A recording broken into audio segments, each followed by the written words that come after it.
At this point, the comments section has basically become its own 90s crime movie archive. After the first video, you gave me enough recommendations for a follow-up. Then you did it again. So today we're going back for round 3, and this time I'm doing 15 films instead of 10, because otherwise this series may never end. Not that I'm complaining, so keep them coming. I'll leave links in the description for the ones I could find online, but for now, let's get started. Gridlock'd West is a good first stop. Directed by John Dahl, a name we'll be seeing again later, it's a terrific little neo-noir starring Nicolas Cage as Michael, a broke drifter living out of his car. Running low on money, Michael walks into a bar owned by Wayne, played by J.T. Walsh, who mistakes him for the hitman he hired to kill his wife, Suzanne, played by Lara Flynn Boyle.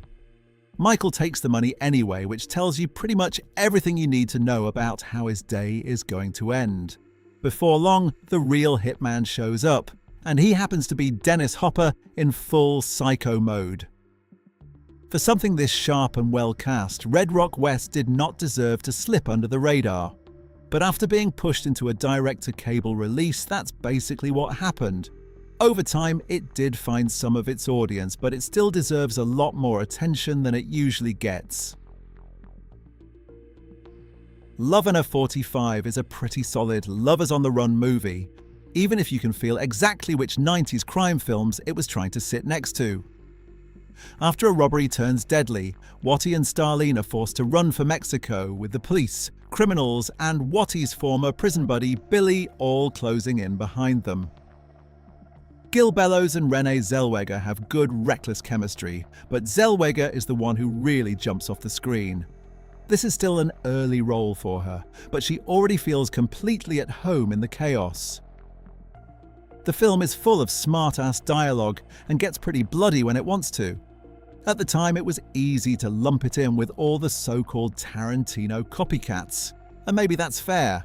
Or maybe the whole neo-noir wave was already moving by the time Tarantino became the name everyone attached to it.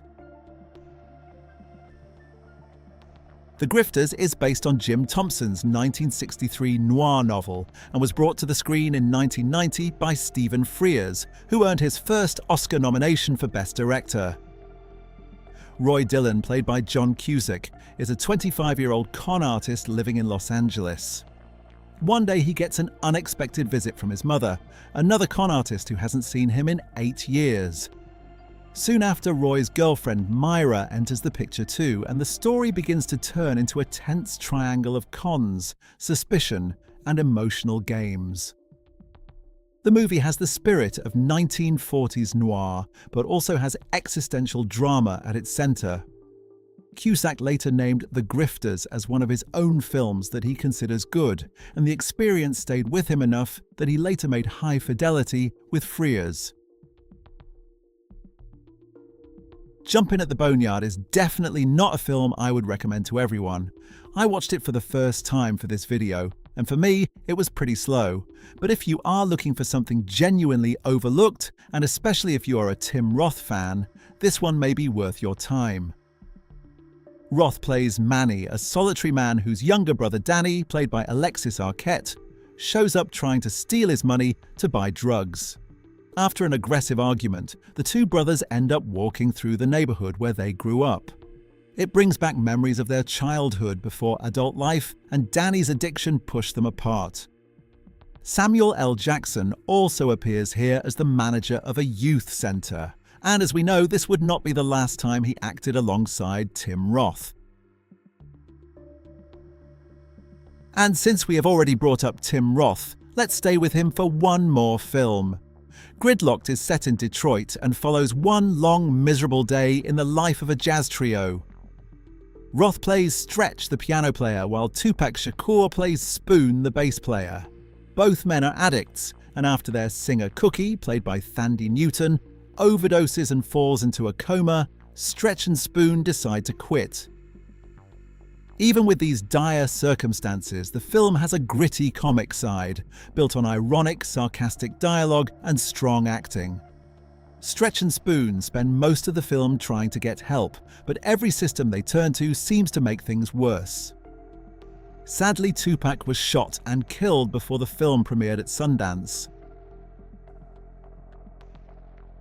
Truth or Consequences, New Mexico is exactly the kind of movie made for people who enjoy the trademark 90s ingredients of heist and crime films.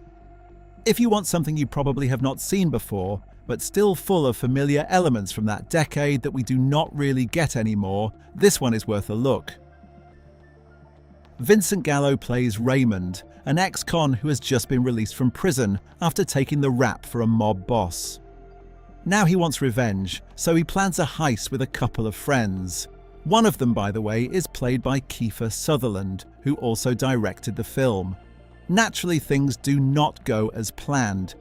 And just to give you a couple more reasons to be curious, the film has a pretty wild shootout, and Martin Sheen shows up as a hitman in one of his nastier turns. Kiss of Death is a 1995 remake of the 1947 crime film of the same name. The story itself is fairly standard, but the cast is the main reason to watch it. David Caruso plays Jimmy Kilmartin, a reformed criminal who gets pulled back into the world he was trying to leave behind. He is forced to become a police informant and give the police information about Little Junior Brown, a flashy gangster played by Nicolas Cage, whose world is tied to the chain of events that destroys Jimmy's family. Cage is so damn good here and so damn jacked that he effortlessly wrestles the movie away from David Caruso every time he's on screen, giving the film some much-needed intensity. Fresh is the one to watch if you are in the mood for something very grim. Sean Nelson plays Fresh, a 12-year-old Brooklyn boy who works as a runner for drug dealers. He is still a kid, but he is already moving through a world of poverty, corruption, and violence, and he seems to understand much more than the adults around him realize. Fresh does not use drugs himself, and he watches people who do with a kind of cold distance, except for his older sister, who clearly breaks his heart. He saves his money, keeps quiet, and unlike his friend Chucky, he knows when not to talk. His father is a brilliant street chess player, and he teaches Fresh how to play. But Fresh starts applying those lessons to the dangerous world around him, and during one of those chess games, he begins to form the plan that drives the movie. That is the clever thing about this movie. For a while, you may think you are just watching scenes from this boy's life and listening to chess advice.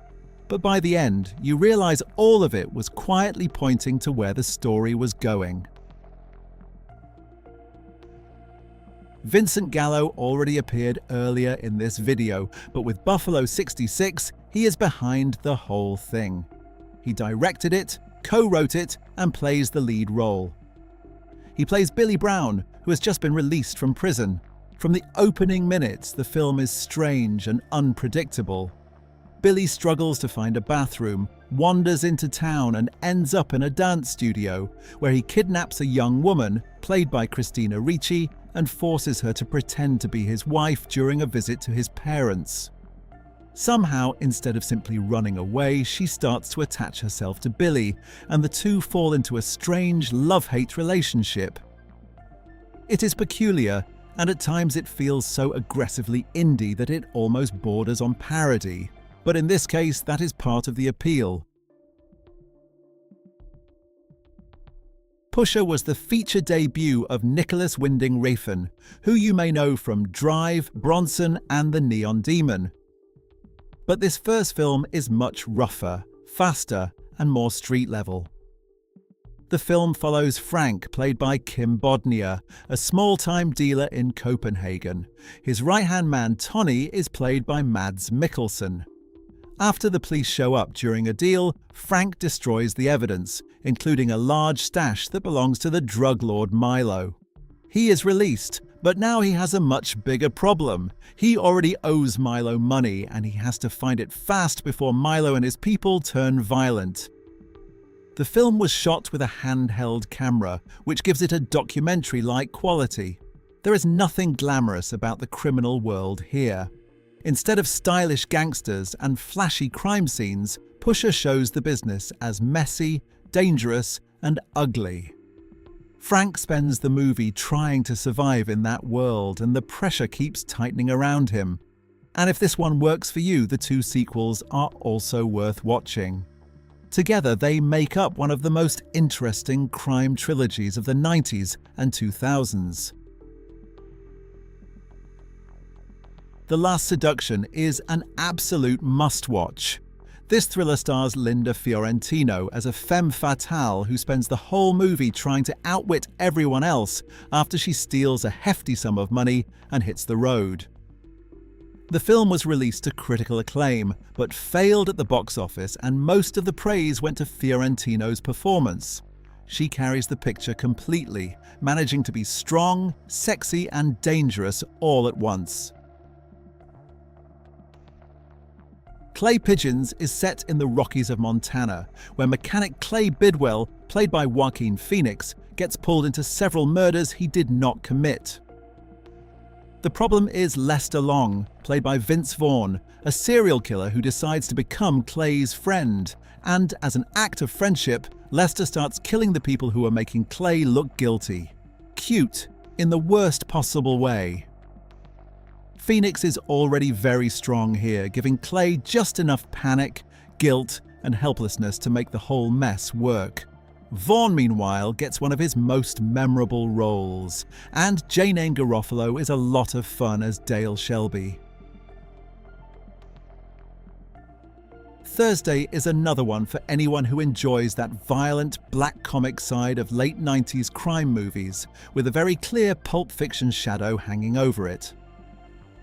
Thomas Jane plays Casey Wells, a former dealer who has managed to build a normal life. He is now an architect, he is happily married, and he is trying to adopt a child.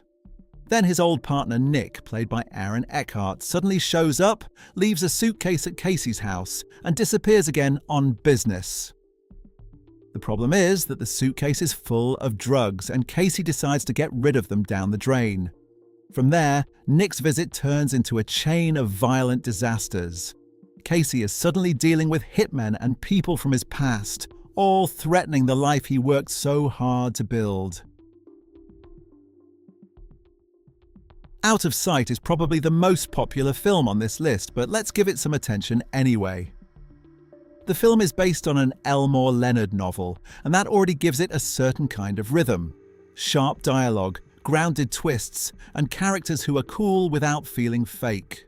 Steven Soderbergh directed it, working from a script by Scott Frank, and the result captures a lot of what makes Leonard's crime stories so easy to enjoy. George Clooney plays a talented thief who falls for the US Marshal trying to catch him, played by Jennifer Lopez. That cat and mouse setup could have been just a clever crime hook, but here the romance is the real charge of the movie. Clooney and Lopez are both completely in their element, and their Detroit rendezvous gives the film some of its strongest heat and glamour. The cast is stacked too, with Don Cheadle standing out as a malicious and ridiculous criminal.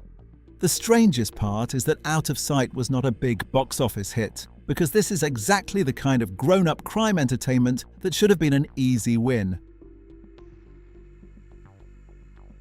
And we'll end with Laws of Gravity, a film made for around $35,000. The film follows a few days in the lives of people who are close to crime, but not exactly professional criminals. Denise and Jimmy are married, John and Celia are together, or something close to it. Most of the movie is just them drinking, talking, arguing, hanging around kitchens, bars and streets, and doing small, stupid things. They shoplift from drugstores, then fight about whether the shampoo they stole was any good. Then a friend shows up with guns for sale, and the guys buy them. Denise immediately understands how stupid this is, especially since Jimmy is on parole. There is a plot here, but that is not really the point. Laws of Gravity is about behavior, how these people talk, scream, provoke each other, and keep making bad choices until the damage becomes unavoidable. For a film this small, it feels painfully accurate.